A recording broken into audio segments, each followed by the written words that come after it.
சித்திரை மாதத்தில் சித்திரை நட்சத்திரத்தில் வரும் பௌர்ணமி நாளே சித்ரா பௌர்ணமி என்று அழைக்கப்படுகிறது.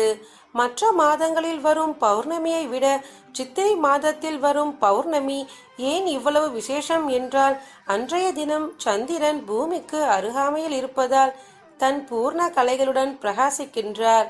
அன்று செய்யப்படும் வழிபாடுகள் அதிக பலன்களை நமக்கு பெற்று தருகிறது.